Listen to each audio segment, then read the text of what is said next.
तुम ज्यादा ज्ञानी बनोगे तो जगत में केवल गोते खाते रह जाओगे, कभी यहाँ गिरोगे कभी वहां गिरोगे, कभी इससे भिड़ोगे कभी उससे भिड़ोगे, कभी इनसे मिलोगे कभी उनसे मिलोगे कि हम ज्ञानी हैं, हम जगत में गोते खाते हैं। शिव महापुराण की कथा कहती है, चतुराई चौपट करे ज्ञानी गोते खाए और भोले भाले भक्त को मेरा नारायण मिल जाए। मेरे नारायण को पाने के लिए, मेरे राम को पाने के लिए, मेरे कृष्ण को पाने के लिए, मेरे शिव को पाने के लिए, मेरे ओघड़दानी को पाने के लिए, मेरे शंकर को पाने के लिए तुम्हें ना चतुर बनना है ना तुम्हें ज्ञानी बनना है। शंकर को पाने के लिए तो केवल निर्मल मन सो मोहि पावा और मोहि छल छिद्र कपट ना भावा। मुझे भगवान की अविरल भक्ति प्राप्त कर।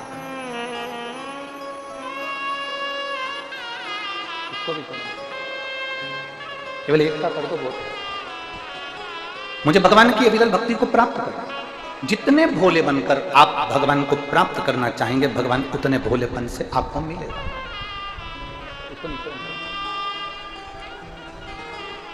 जितने भोलेपन से आप भगवान को प्राप्त करोगे उतना भगवान आपको मिलेगा, उतना करीब।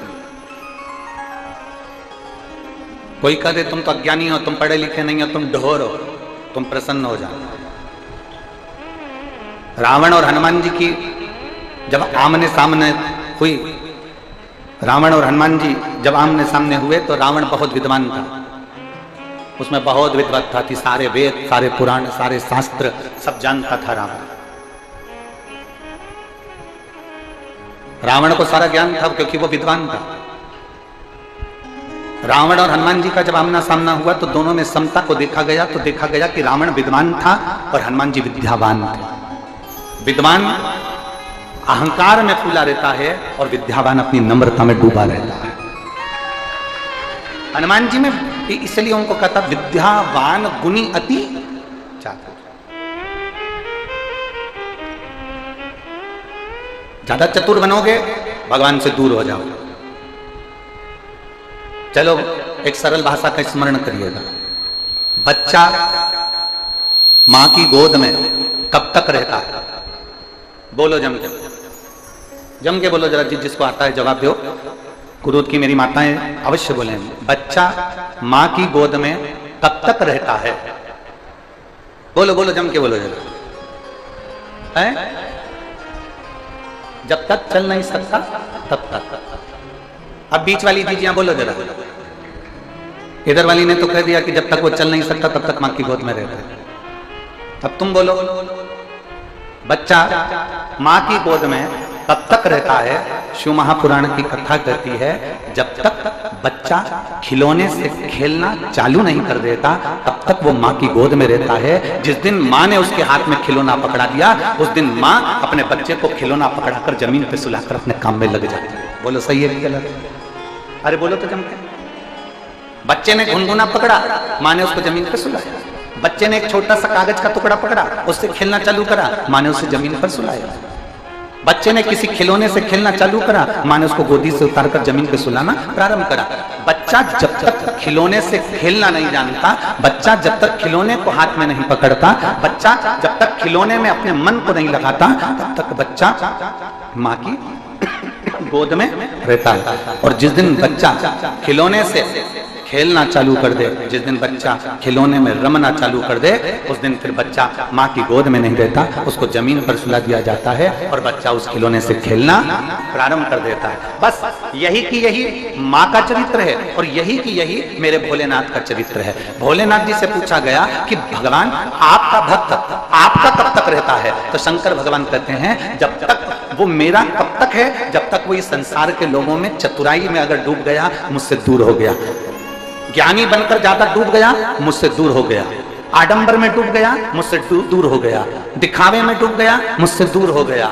भ्रांतियों में डूब गया, मुझसे दूर हो गया। भगवान कहते हैं जो जिससे बच्चा माँ की गोद में रहे और माँ उसको खिलौना पकड़ा और वो ना पकड़े तो बच्चा माँ की गोद में खेलता रहता है, उतारती नहीं माँ उसको। उसी तरह भगवान कहते हैं संसार में जो डूब जाता है, भगवान कहते हैं उसको मैं दूर कर देता हूँ, और जो संसार में नहीं डूबा वो मेरा।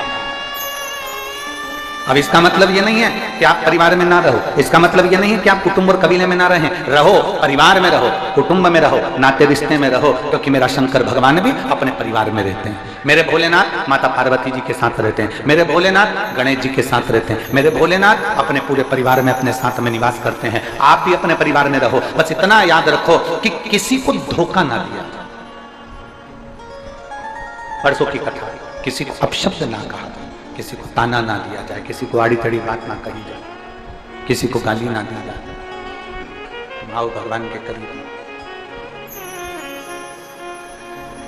जितने जितने भगवान के नजदीक में पहुंचते जाओ, जितने जितने पर थोड़ा प्रेशर बढ़ाइए, जितने जितने भगवान के करीब में पहुंचते जाओ, उतने उतने आप अपने आप को परमात्मा के होते चले।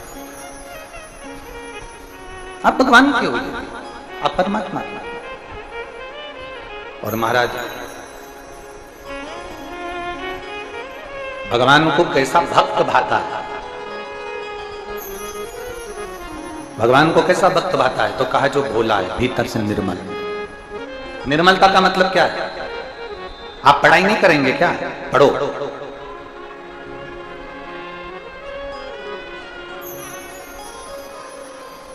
हमने पहले एक बार कथा में कहा था, आप लोगों ने सुना है कि नहीं सुना हमको नहीं मालूम। मैं कुरुद की इस पवित्र भूमि से फिर कहना चाहता हूं, आपने सुना कि नहीं सुना हमें नहीं मालूम उसका, पर एक बार फिर कहना चाहूंगा। माता पिता अपने बच्चे को लायक बनाए,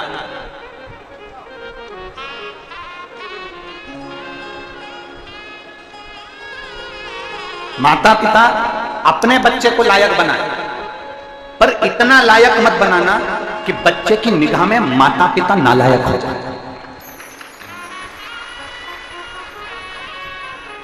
बच्चे को लायक बनाना, पर बच्चा तुमको नालायक समझने लगे, इतना लायक भी मत बना देना। अरे मम्मी तुम क्या जानती हो, अरे माँ तुम्हें क्या कले, पापा फालतू की बात मत करो, तुम्हें क्या कले, आज के हिसाब से मुझे दुकान देखना पड़ती है, आज के हिसाब से मुझे काम करना पड़ता है, मम्मी तुम क्या जानती हो। मतलब तुमने बच्चे को तो लायक बना दिया, पर उसको संस्कारों के जल से नहीं सींचा, इसलिए वो तुमको नालायक समझ रहा है।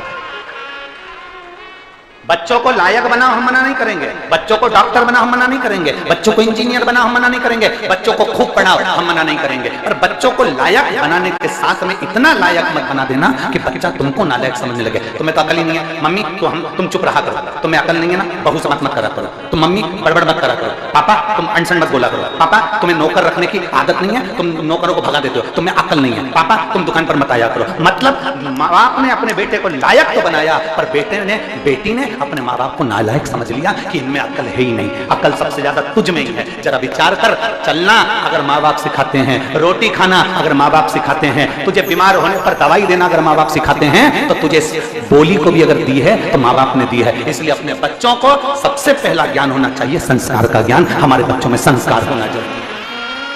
तुम्हारी मर्जी पड़े तुम्हारे बच्चों को वो बनाओ, और उससे पहले अपने बच्चों को ये जरूर सिखाना कि अपने घर में माँ बाप से किस तरह बात करना चाहिए, माता पिता का कैसे आदर करना चाहिए, किस तरह से तुम्हारी वाणी होना चाहिए, किस तरह से तुम्हारे शब्द होना चाहिए।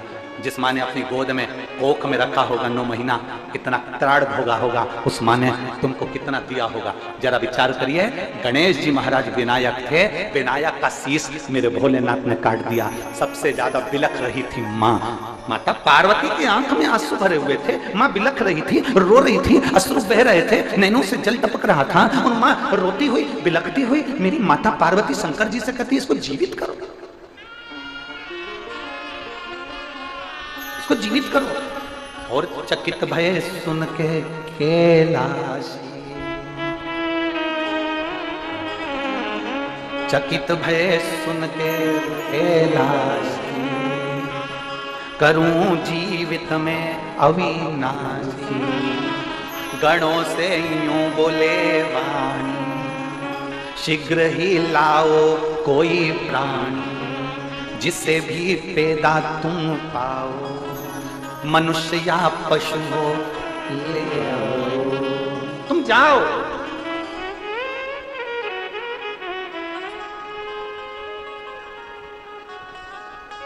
जो मिले उसको लेकर। अब जरा विचार करिएगा, भगवान शंकर के शब्द पर ध्यान देना। उन्होंने गणों से क्या कहा? गणों से यूं बोले वाणी, शीघ्र ही लाओ कोई प्राणी, जिसे भी पैदा तुम पाओ, मनुष्य हो या पशु हो, तुम्हारी मर्जी पड़े तुम उसको लिया। एक माता को बिलखते हुए नहीं देखा।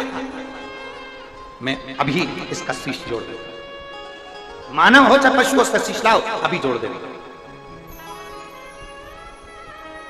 दुनिया में माँ बाप से बड़ा कोई इंजीनियर नहीं है, दुनिया में माँ बाप से बड़ा कोई डॉक्टर नहीं है, और दुनिया में माँ बाप से बड़ा कोई कमिश्नर और कलेक्टर नहीं है, दुनिया में माँ बाप से बड़ा कोई मिनिस्टर, मंत्री और संतरी नहीं है, माँ बाप के बराबर दुनिया में कोई दौलत नहीं है। कोई दौलत नहीं दुनिया में माता पिता के बराबर, कोई दौलत। दो माँ, वैसे तो शास्त्र कहता है, 4 माओं का वर्णन मेरे शास्त्र करते हैं। प्रकृति भी माँ है, एक पृथ्वी भी माँ है, गौ माता माँ है, और घर में रहने वाली एक नारी, चाहे वो बेटी हो, बहन हो, स्त्री हो, आज नहीं तो कल वो माँ है। माँ प्रकृति भी देना जानती है। आम का पेड़ आम देता है, पत्थर कितने खाता है तुम ईमानदारी से बोलो जरा। अभी खूब आम लग रहे होंगे, तुम डंडा लेके जोड़ने में लगी हो, पत्थर मार रहे होंगे बच्चे केज में। प्रकृति देना जानती है, पत्थर खाकर भी तुम्हें दे रही है। पृथ्वी अपने सीने को फाड़ती है, अन्न देती है। कीचड़ में लबालूम करते हो उसको, खूब नोचते हो उसको, पृथ्वी को बार बार फाड़ते हो तो भी वो अन्न तुम्हें बढ़ा कर देती है, दान देती है, अन्न देती है। प्रकृति भी देना जानती है, पृथ्वी भी देना जानती है। गौ माता जगत की एक ऐसी मां जो जिंदगी भर सबको देना जानती है, जिसमें 33 कोटि देवताओं का वास होता है। ऐसी गौ माता जन्म से लेकर मरे तक देती रहती है। वो गौ माता देना जानती है। दुनिया में कोई ऐसी मां नहीं होगी जिसके बच्चे को सामने बांधा जाता है और उसके बच्चे के सामने दूध को निचोड़ा जाता है।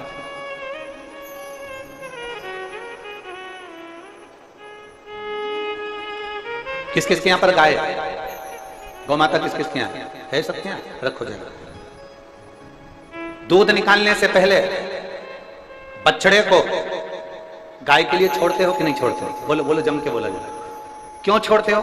क्योंकि गाय अपने बच्चे के लिए दूध रखती है, तो बछड़े को पहले छोड़ना पड़ता है। बछड़ा मुंह में दूध लेता है, इतनी देर में बछड़े को खींच लिया जाता है और उसके दूध को निचोड़ लिया जाता है। निचोड़ लिया, दूध अच्छा मिल गया। उसके बाद तुम सबको मालूम है कि गाय इतनी चतुर होती है कि अपने बच्चे के लिए दूध छुपा लेती है, अपने बछड़े के लिए दूध छुपा लेती है माँ, गौ माता। तो फिर किसान क्या करता है? वापिस क्या करता है? फिर बछड़े को छोड़ता है। बछड़े को छोड़ता है, माँ फिर दूध नीचे देती है और वो दूध पीना चालू करता है। फिर में बछड़े को हटा के फिर निचोड़ लेता है। उसके बाद भी अपने पुत्र का हिस्सा, अपनी पुत्री का हिस्सा जो तुम्हें दे रही है, तो भी उस गौ माता का सम्मान हम कर नहीं पा रहे। जरा विचार करके। आप में से कितनी माताएं बैठी हैं जो अपने बेटे से बोली होगी, बेटा चल मुझे बाजार से साड़ी दिला दे। मेरा विश्वास कहता है इतनी बूढ़ी बूढ़ी माताएं बैठी है, कभी अपने बेटे से नहीं बोली होगी कि बेटा मुझे बाजार से साड़ी दिला दे। बल्कि बेटा कहता होगा ना कि मम्मी साड़ी ला दो, तो उल्टा मना कर, नहीं मेरे पास रखी है, तू रहने दे, मेरे को नहीं चाहिए, मेरे पास बहुत सारी साड़ी है, मुझे नहीं चाहिए, तू अपने पास रख। मम्मी मैं साड़ी ला दूं? रिटर्न नहीं आ रहा। मैं साड़ी ला दूं? नहीं मुझे नहीं चाहिए, मुझे चाहिए ही नहीं। मां, इतने पंडाल में मेरी जीजियां बैठी हैं, आस्था चैनल पर इतने भक्त कथा सुन रहे हैं, कोई माँ अपने बच्चे से कभी नहीं बोलती कि मुझे ये साड़ी ला दे, मुझे चूड़ी बना दे, मुझे हार दिला दे, मुझे कुंडल दिला दे, मुझे रकम दिला दे, तू मेरी एक प्लाट दिला दे, एक मकान दिला दे। माँ कभी अपने बच्चे से नहीं कहती कि मुझे ये दिला दे। उल्टा बच्चा जब घाटे में जाता है, बच्चा जब तकलीफ में पड़ा रहता है, तो केवल एक माँ होती है जो बेटे से कहती है ले मेरी रकम ले जा और बेच कर तेरा काम कर, ले जा इसको, बेच और अपना काम करना। ले जाए इसको, केवल एक मां, दूसरा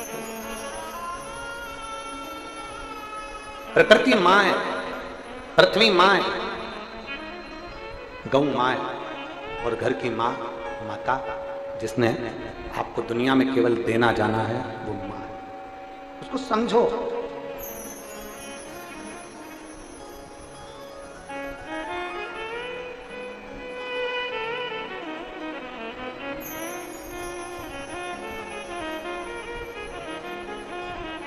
और जिस दिन, जिस पल, जिस घड़ी, जिस क्षण आप अपनी माता को पहचान जाओगे, उस दिन जिंदगी का सबसे सुखमय दिन होगा, सबसे सुख। यहां जितनी बेटियां बैठी हैं, जितने बेटे बैठे हैं, जितने आस्था चैनल पर कथा सुन रहे हो, आप सबसे, जितने फेसबुक यूट्यूब पर कथा सुन रहे हैं, आप सबसे निवेदन करूंगा, एक आज एकादशी के दिन संकल्प ले लो, मोहिनी एकादशी के दिन, कि हम अपने माँ बाप से कभी ऊंची आवाज में बात नहीं करेंगे, हम अपने माता पिता से कभी अपशब्द नहीं कहेंगे, हम अपने माता पिता को कभी आड़ा टेढ़ा नहीं कहेंगे। उसने किस तरह से पाला